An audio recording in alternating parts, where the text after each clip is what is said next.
寄ってらっしゃい、見てらっしゃい。闇芝居の時間だ。 Olá, samurais e geishas do meu canal do YouTube, beleza? Como é que vocês estão? Vocês estão de boa? Vocês estão tranquilo?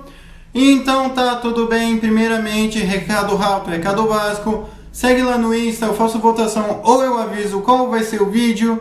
Segundo recado, curte a página do canal no Face, eu faço postagens diárias, curiosidades rápidas, coisas que não dá pra ficar postando aqui no canal toda hora.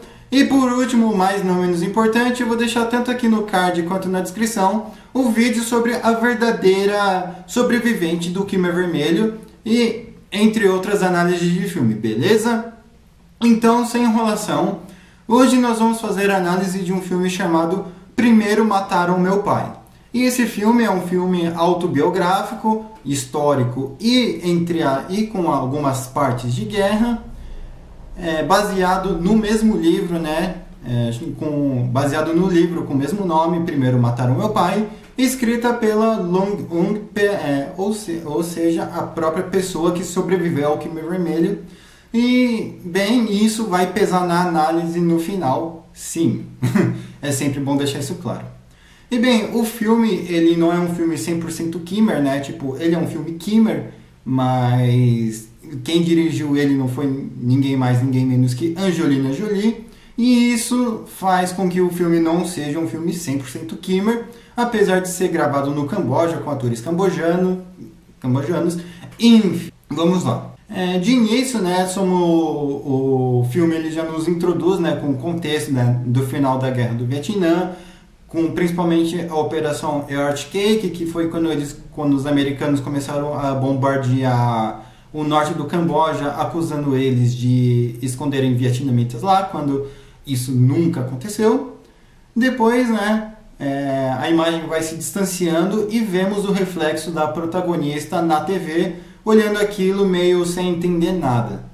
Depois somos apresentados à família dela, os irmãos, a mãe e o pai, que isso vai contar também. Então, o filme não muda muito, ele fica aí. E as cores do filme, né, já adiantando isso, é sempre aquele filtro mais ensolarado, uma cor bem clara, para representar, né, que tipo o Camboja é um país tropical e tá calor, enfim. Não chega a ser um filtro amarelão, tipo México ou Los Angeles, mas você percebe aqui ali que tem um filtrozinho ali meio ensolarado. E depois, né, do filme apresentar a família, apresentar até mesmo o lado político do pai, né, que ele recebe uma carta do Long Law, que isso é importante para a história. O Exército Nacionalista da República Khmer, que isso é bom deixar bem claro, eles chegam na capital Phnom Penh sendo bem recebidos pela população, com um ar de vitória. Enquanto isso, na mesma hora, em outro canto, chega o exército comunista. Você percebe um tom um pouquinho mais pesado aí, um negócio mais escurecido, entre aspas, né? Você percebe um tom mais pesado. Não é que eu tô querendo pagar de cult porque eu tô com esse negócio aqui do Camboja, tá? Mas de fato você percebe meio que uma negatividade ali. E daí os dois grupos eles acabam se encontrando e não tem muito confronto. Os comunistas eles acabam rendendo, né, os nacionalistas e começam a anunciar meio que o Camboja agora está sobre a ordem deles. E aí começa um tumulto. E enquanto isso a protagonista, a menininha, está observando isso pela sacada. Ela está meio que assustada, ela está meio que sem entender nada, porque ela sabe que o pai dela não é comunista e sabe que isso pode dar ruim. E depois, né, dessas cenas de tumulto, a gente vê pessoas apanhando, a gente vê pessoas sendo encostadas na parede, você sabe o porquê.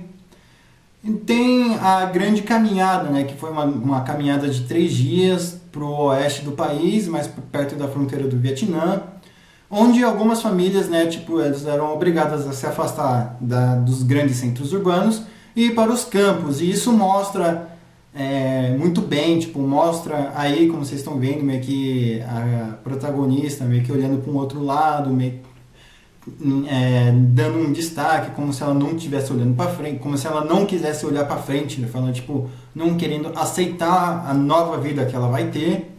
Também, né, vimos as estradas esburacadas com várias crateras por causa de bombas jogadas pelos americanos no caminho. E, obviamente, né, o filme também vai mostrando pessoas adoecendo e falecendo no meio do caminho.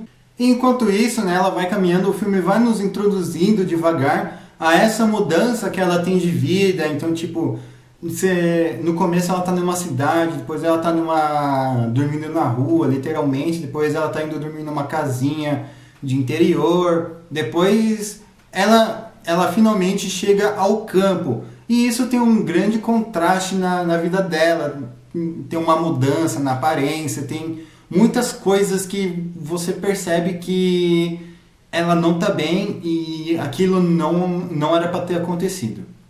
E a partir daí o filme ele fica nesse campo de trabalho por um bom tempo. O filme tem umas 2 horas e 15 e ele se mantém muito aí nesse campo. E a partir daí que o filme vai, entre aspas, ficar parado e fica meio que se encaminhando já pro final, assim. Você já começa tem uns momentos meio tensos, mas você já começa a falar assim, ok, isso uma hora acaba, ou com ela morrendo, ou com o movimento acabando, mas porém, você sabe que aquilo vai acabar de algum modo. Então, meio que como se fosse, a metade do filme, um pouquinho antes da metade do filme, né? Mas é um negócio que já prepara o terreno. E bem, vamos começar a análise, né? É um filme histórico, é um filme que pode ser estudado, que você pode ter uma base do Khmer Vermelho? Sim, e isso é muito bem representado. Eu vou começar primeiro, né, com as coisas boas, depois eu vou começar a falar, tipo, dos erros do filme, e a comparação com o livro. Bem, o filme, ele representa muito bem a dificuldade, né, das crianças para ter comida, as pessoas, né, adoecendo e até mesmo morrendo de fome, de tanto trabalhar, uma coisa exaustiva. Você percebe que até a própria protagonista já não está mais com um olhar de criança saudável. Os uniformes dos Khmers estão corretos, estão, impecável. Até mesmo o uniforme dos vietnamitas, que isso é bom, que ainda bem que ela colocou isso no filme também.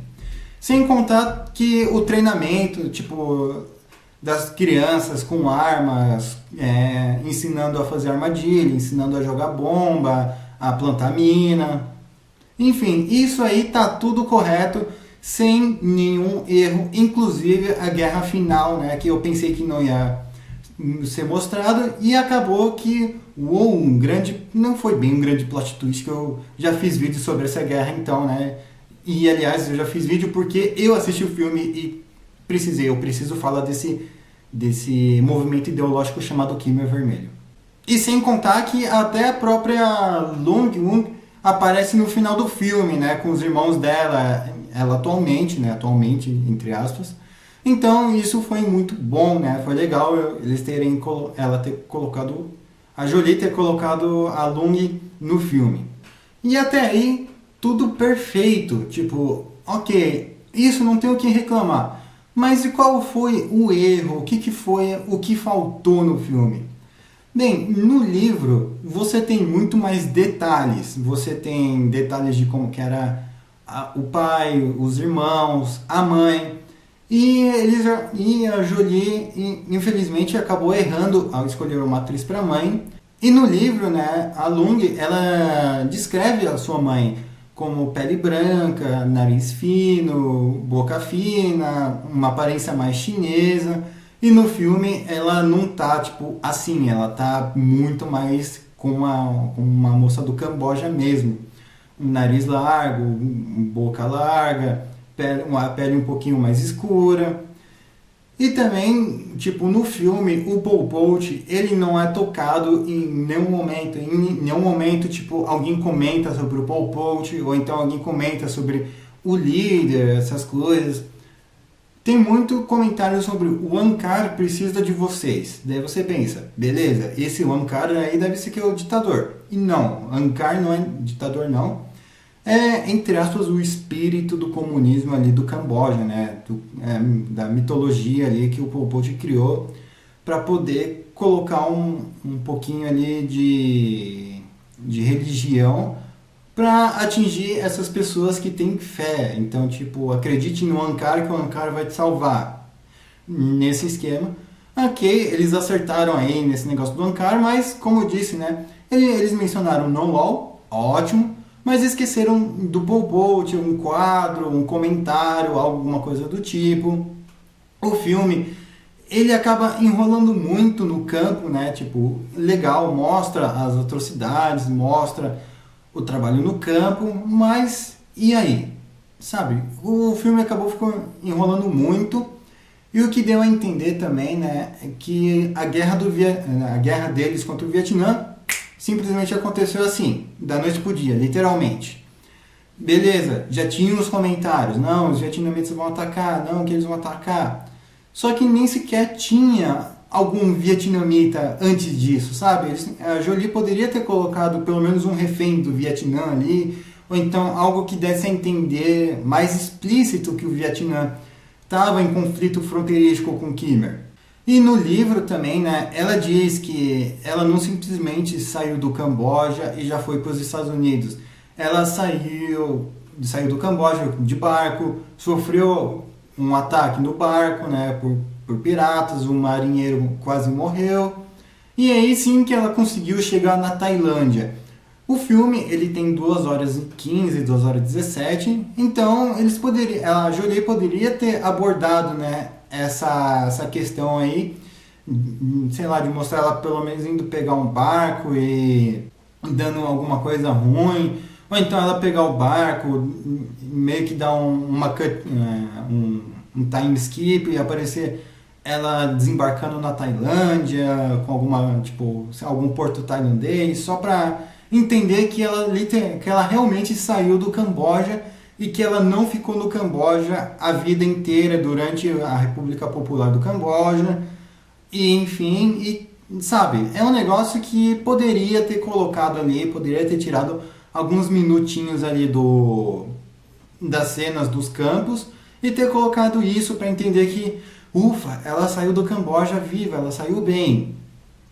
Mas é um bom filme, vocês podem pegar como base o que foi o Khmer Vermelho através desse filme e como foi o início e como que ele caiu, beleza?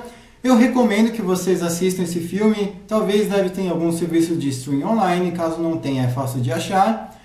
Enfim, compartilhem esse vídeo, vejam o vídeo, né, sobre o Khmer Vermelho que eu tenho de monte aqui no canal, vejam o vídeo sobre o Pol Pot, vai estar naquele vídeo sobre a sobrevivente do Khmer.